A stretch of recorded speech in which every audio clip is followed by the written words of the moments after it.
In 2007, when the world was still buzzing about flip phones and BlackBerries, a small company called Apple was about to do the unthinkable.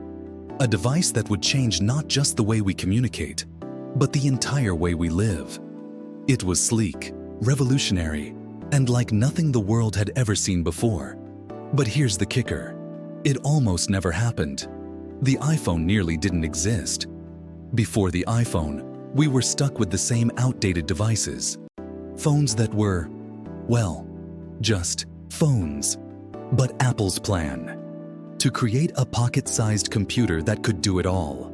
A bold vision, a risky vision, and one that would send the tech world into a battle it didn't even see coming.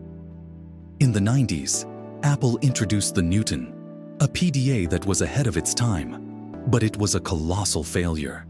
The technology was too complex, too ahead of its time, and, frankly, it didn't connect with consumers. It left Apple scrambling to reinvent itself, desperately trying to find a way to get back to its roots of innovation. In 2007, Apple was far from the tech giant we know today. The company was recovering from the brink of bankruptcy. The Apple Newton, a failed attempt at a personal digital assistant, haunted them. Steve Jobs, once exiled from the company he founded, had just returned, but Apple was still fighting to find its identity. Jobs knew Apple needed something big, something revolutionary. But would anyone believe in it? Imagine being an Apple engineer in 2004, listening to Jobs' insane pitch.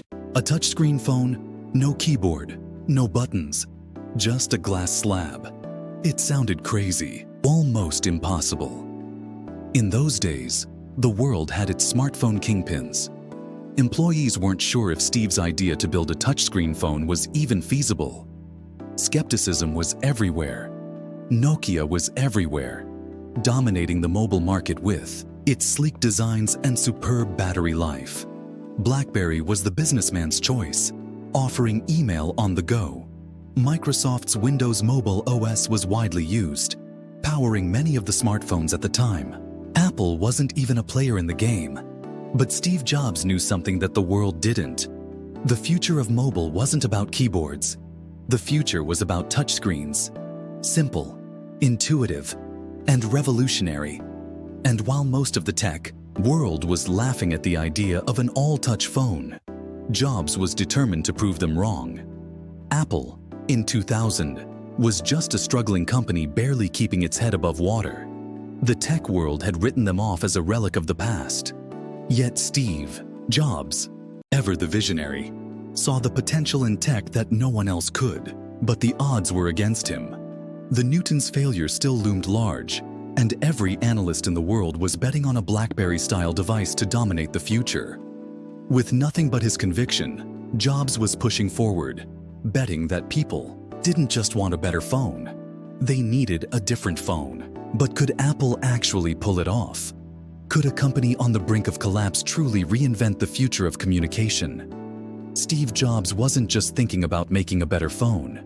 He wanted to create a device that wasn't just for talking. It was going to be the device. A revolutionary device. He had one vision. A phone with a touchscreen. No keyboard. No stylus. Just a simple, intuitive interface that would change the way we interacted with technology. But there was a problem. Apple's engineers and designers didn't believe it would work. They were skeptical. How could a touch-only interface replace the physical buttons everyone was used to? Would people even know how to use it? The pressure was mounting, and the team began to doubt the very vision Jobs was fighting for. Jobs, however, was relentless. He didn't want to just create a better phone. He wanted to change the entire relationship we had with technology. He wanted a clean slate. No buttons, no complexities, just a phone that was intuitive. The question was, would the world accept it? But Jobs knew that Apple's greatest strength wasn't just in its products.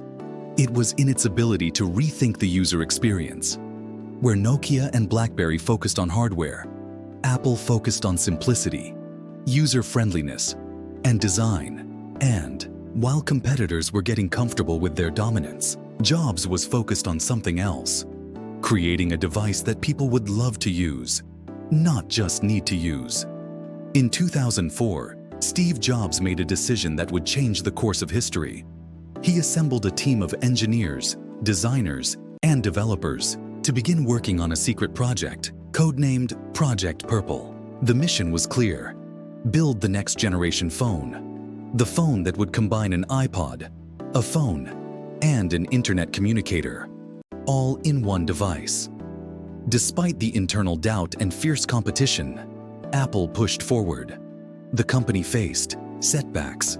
The design was complicated, the hardware unreliable, and the technology behind the touchscreen was untested. But the team kept innovating, finding ways to make the impossible possible.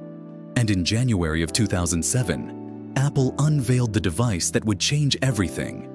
The moment of truth. The iPhone's release. January 9th, 2007.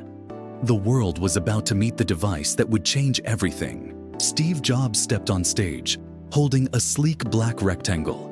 Steve Jobs, quote, "Today, Apple is going to reinvent the phone." The crowd was stunned. Jobs didn't just reveal a new phone.